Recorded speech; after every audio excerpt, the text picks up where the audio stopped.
put food on the table every day, man. Not a whole lot. Just redoing a home, spending a lot of time with my family, getting sort of reacquainted with them, and kind of enjoying life for once. What is that like to get more family time? As you guys know, I mean, you're away a lot just in covering sports and being at my daughter's prom and one of the things at Butler University where my other daughter is and seeing them is it's a great experience. What was it like to watch this past basketball season and to be able to disengage a little bit and watch it as a fan instead of being involved? You know what, that's a great question. I think the thing that I enjoyed the most was you could watch a basketball game. And when you're coaching, your mind is constantly saying, okay, if we play them, who's going to guard who? Who's going to, what action is that and all that stuff. And I think it was just so nice just to sit back and watch a basketball game. And I don't honestly think I watched a whole game in its entirety. I just sort of flip around and go to bed and go right to sleep. And to watch Keita have a season like he did, I know how involved you were with him and obviously his development, but what did it feel like for you to see Ohio State succeed and guys like Keita and Jay Sean that you know so well have the years they did? Well, I was elated for them, and it was funny. I remember 2 years ago we were leaving the court after a summer workout, and I said to the coach, I said, he's out of here. I said, he's a pro. And we got to go recruit somebody else because he won't make it another year, and then he breaks his leg. But to see those guys have that type of year and just enjoying getting back to winning, that was probably the biggest thing. That Chris had at least hinted that maybe throughout the year you and him had been in contact somewhat. Mm-hmm. Just what was your relationship, I guess, with Chris before he got here, and then how does that come about? Because it's sort of a unique situation to yeah. We obviously had great ties through John Gross, him being in Taylor, the whole Butler connection, through Brad, through Brandon. When he and I talked about the job, I told him, I said, hey, it's a tremendous opportunity. I said, you're going to have a heck of a basketball team this year. Nobody knows it. And I think that it's kind of unique because I'm rooting for him, and I told him, I said, look, I'll do whatever I can to help you be successful there. When you're at home watching these games, how emotionally invested are you in an Ohio State basketball game on television? I don't know. Like I said, it was like the pressure was off. You just sort of kick back and watch. And I didn't see Ohio State a ton this year. I had a lot of stuff going on. Spent a lot of time in Florida too. But like I said, I was just happy to see them playing hard, and I was happy to see them winning.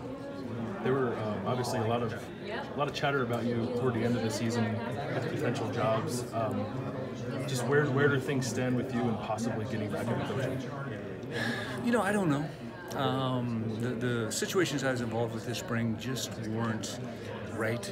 The time wasn't right for me, I didn't think. From where my family is and that sort of thing. It's probably the first time I've never made a selfish decision, and which I'm proud of. But for the most part, it was just if the right thing would come along, maybe I'd look at it. But we'll see what the future holds. How are you? When you were watching the games on TV, did you find yourself missing coaching at all? No, I was laughing my ass off.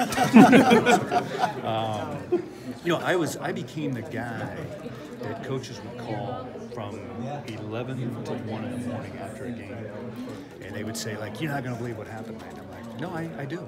I lived that too. And they're like, well, how about this in the locker room? I said, no, I've seen that one too. And, but no, I think from that perspective, the competitive edge and that sort of thing, it felt good to be removed from it, to be honest with you. But I stayed very connected in terms of a lot of different coaches I talked to. So from that, I was tied into what was going on. Do you want to coach again? I don't know. Like I said, if it's the right situation for not only me but my family,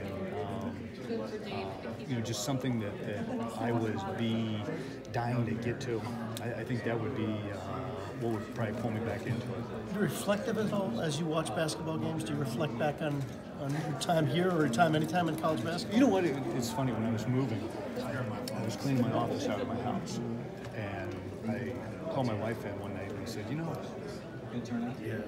I accomplished quite a bit as a coach. I had no idea. I mean, and just from the standpoint of going through everything, getting rid of stuff and keeping stuff.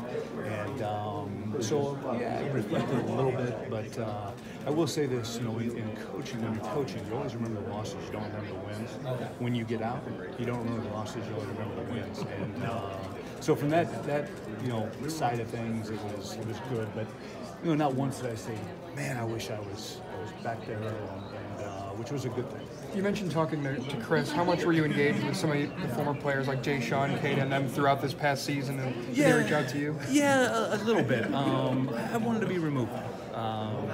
You know, strictly from the standpoint of this was their last go round, and hey, Chris, they got a new coach, a new voice, and you know, I really didn't want to be in their ears. I wanted them thinking about one thing, and that was playing their best basketball. But when they reach out to you and they ask for your advice, I mean, how do you strike a balance, I guess, between wanting to stay removed and giving the kids what they want? Well, on something like that, I'd never turn away any former player helping them, and in terms of what they need at that moment or whatever, I'll bend over backwards. The last time we